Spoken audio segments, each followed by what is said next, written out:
What if the pain you carry isn't even yours? What if you felt it before you had words for it?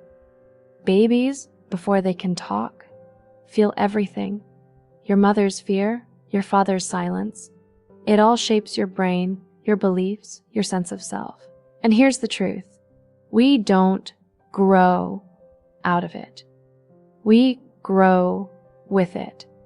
That guilt, that need to fix others, it started as survival. But you're not that child anymore. So the question is, are you ready to stop carrying what was never yours to begin with? If you've ever felt unheard, unseen, or like the wounds from your past still hold you back, you're not alone. This space is for you. Here, we heal, we grow, and we rediscover who we truly are. Beyond the pain, beyond the past. And if you're ready to step into your healing journey and finally embrace your authentic self, hit that subscribe button. Because your inner child matters, and together, we can rewrite your story. And before we dive in, I want you to affirm this. Drop "I am healing" in the comments. Let's remind ourselves, and each other. Now, the word sensitivity comes from the Latin word sensere, to feel. And the more sensitive you are, the more you feel. So some children are just born more sensitive, okay? Now, let me read you something. Okay, the child is very open and can feel the pain and suffering going on in its immediate environment. The child is aware of its own body and can also feel the tension, rigidity, and pain in the body of the mother or of anyone else he is with. If the mother is suffering, the baby suffers too. The pain never gets discharged. So if your mother was carrying all this pain and with the addicted father, and also you'd pick up on that. The baby's brain is actually developed in interaction with the parents' brains. That's how the brain develops. When there's a lot of fear and anxiety in your mother, I had the same infancy. I didn't have the same infancy. I had similar experiences in infancy. As a Jewish infant under the Nazi occupation in Hungary, my mother had a lot of fear when I was a baby and a lot of grief. I picked up on all that. You know, babies can't help it. So even if nothing happened to you specifically, just with your mother being like that, you'd pick up on that. You follow that? I follow that completely. Okay, now number one. Number two, here's the bad news, folks.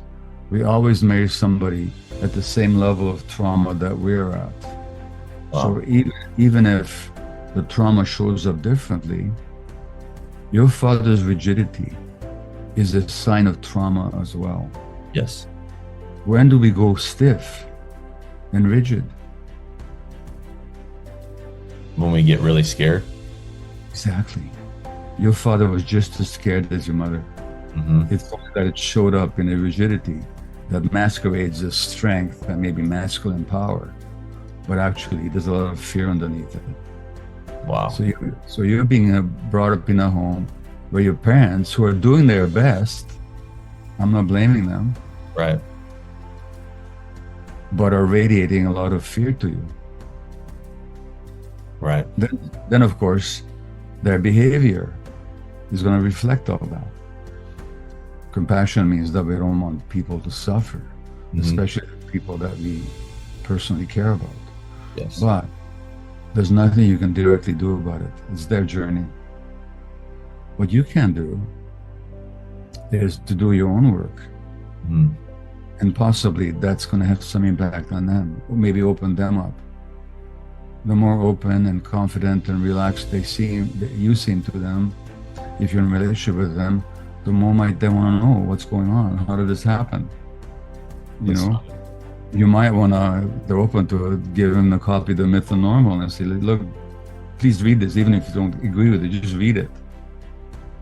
It's possible to create a new relationship for adults with their parents and vice versa, as long as there's a mutual willingness to do so. But what I don't suggest you do is you go in there like an evangelist trying to change them. Yeah, can't do that. that ain't never going to work, you Yep. know? So if you can say, look, mom, dad, I found out some things, and if you're interested, I'd like to tell you about them or show you this book or whatever, but no pressure and no expectation. And ultimately, it's not your responsibility. So naturally, if you had a 3-year-old child or a 4-year-old child and you and your spouse weren't happy, you turn to the kid and saying, hey kid, it's your fault. It's your responsibility. Is that what you would do? Never. How come? Because it's not their fault at all. Ah, Right. but you made it yours, didn't you? I did. So the question is, are you willing to apply to yourself the same standard that you'd apply to somebody else? Yes. And here's the thing about that guilt. It's natural. You know why it's natural? Because kids are narcissists. And when I say narcissists, I don't mean in a pathological sense. I mean that they take everything personally.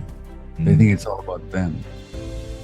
So when the parents are unhappy, guess whose fault it is? The kid's in- fault. In the kid's mind. Let me tell you an experience that I had, and I talk about this in the Myth of Normal. Sometimes I work with psychedelics, and both as a healer, but also, personally. So I was in a psychedelic session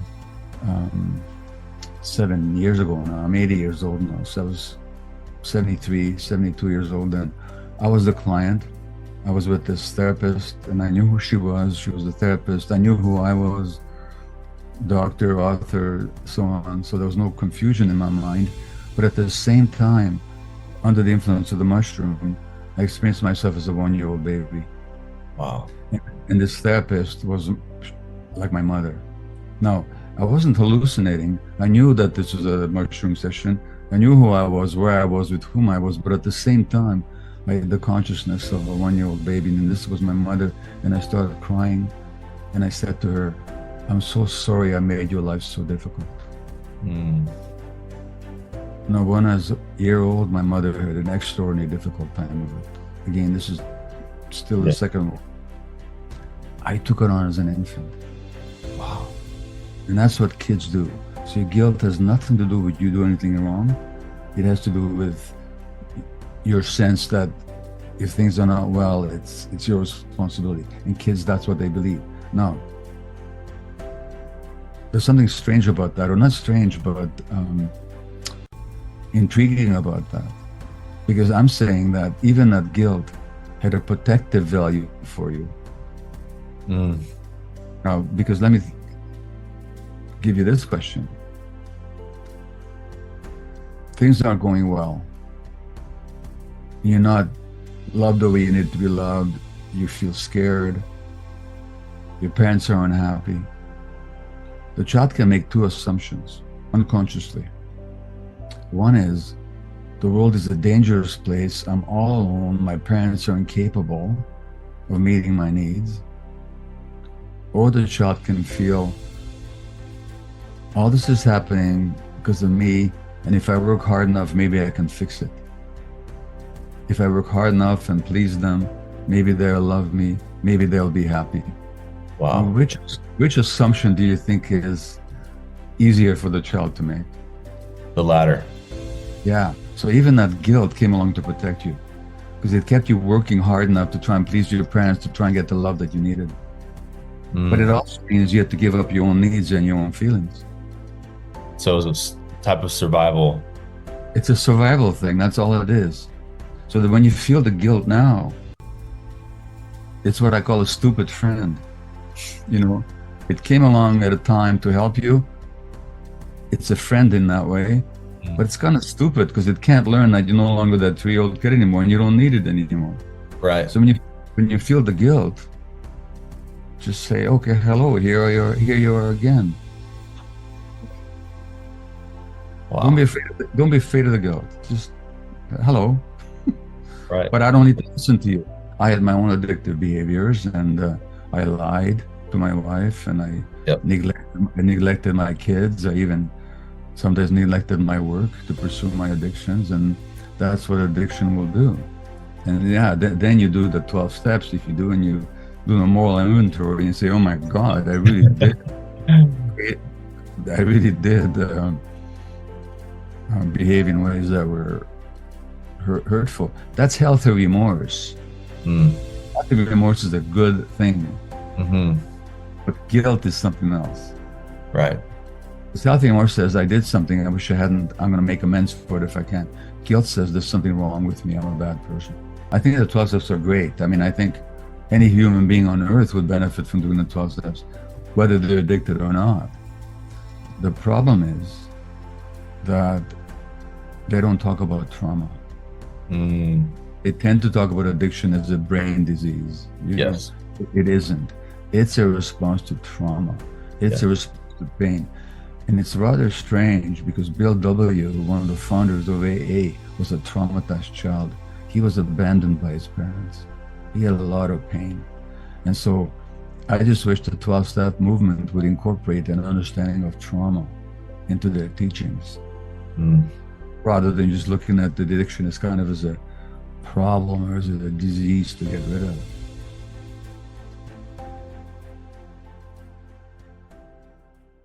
There's no, and this is true for mental illness in general, there's no genes that determine mental illness. That if you have the genes, you'll have a mental illness. If you don't, you won't. What there are genes for that make people more susceptible is sensitivity. So when you're more sensitive genetically, when stuff happens, you're going to be hurt that much more. So just imagine this little experiment. You tap yourself on the shoulder right now, you're going to feel no pain. But if you imagine that your shoulder was bare and there's a burn there, so your skin, the nerve endings were close to the surface, and you tapped yourself with the same force, now you'd have severe pain. In other words, the same stimulus, no pain at all, intense pain in the second instance when there's more sensitivity. Now, the more sensitive you are when things happen, the more hurt you're going to be, and the more hurt you're going to be, the more you're going to need to escape from the pain, therefore the more likely you're going to escape into addictions. So that's the only thing that's inherited here, is sensitivity. But that's not the same as inheriting an addiction. And the same sensitive person in an environment where they're not traumatized will just become a very creative, intuitive, shamanic, creative, artistic individual. Because that is also about sensitivity. So you can have those same genes and not be mentally ill or addicted at all. You'll just be that much more intuitive and creative and spontaneous. Sensitivity is simply a trait that people tend to be born with. It's probably significantly genetically determined. And the more sensitive you are, the word sensitivity itself comes from the Latin word for feeling. The sensere means to feel. So the more sensitive you are, the more you feel. Now, the more you feel, of course, the more you absorb and sense and get in tune with the environment, which is what artists do. Poets, artists, actors, creators of, sculptors, actors, dancers.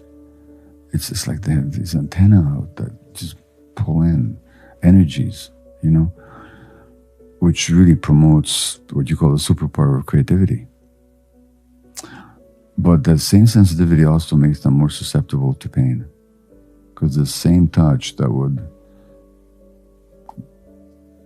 be experienced as trivial by somebody less sensitive really might hurt the sensitive person. So when you get sensitivity combined with trauma or stress, you get a lot more need to protect yourself. Hence the high rate of addiction amongst, say, actors and musicians. Because they're the sensitive people, they're hurting more. Yeah. They have more of a need to escape from their addictions. And you get one Hollywood story after another of some big star divulging their addiction so that same sensitive temperament in a supportive, loving environment just becomes a wonderful, creative leader, joyful, intuitive, person. But in an unsupportive environment, they become more distorted, more hurt, more defensive. The creativity doesn't go away, but the creativity starts to serve the personality. And so you look at all these great artists and actors and musicians who their creativity was so amazing that it leads them to stardom, but on a personal level they just die, and sometimes literally they die.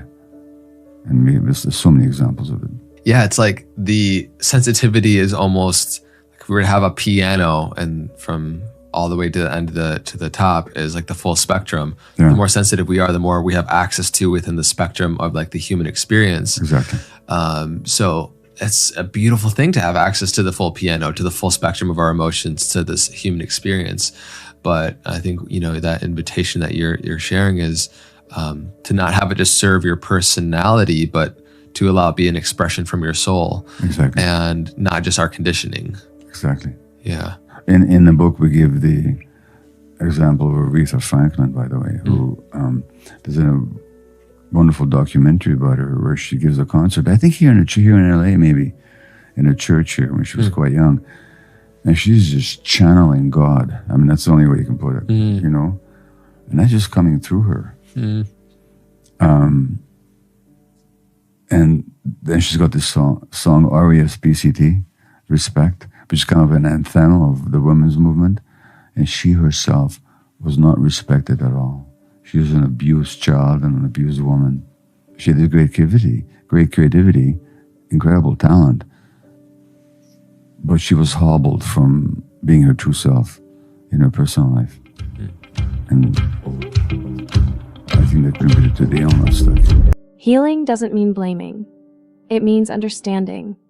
And when we understand where our pain began, we stop passing it on. You don't have to fix your parents. You don't have to carry their fear. Your job now is to reclaim the parts of you that got lost in survival. Be curious. Be kind to yourself first. Because the more you heal, the more permission you give others to do the same. And that's how cycles break. That's how new stories begin. Healing takes time, and you don't have to do it alone. If this message resonated with you, know that your journey matters. Be gentle with yourself, keep exploring, and surround yourself with support. If you haven't yet, subscribe and join this community. We're in this together.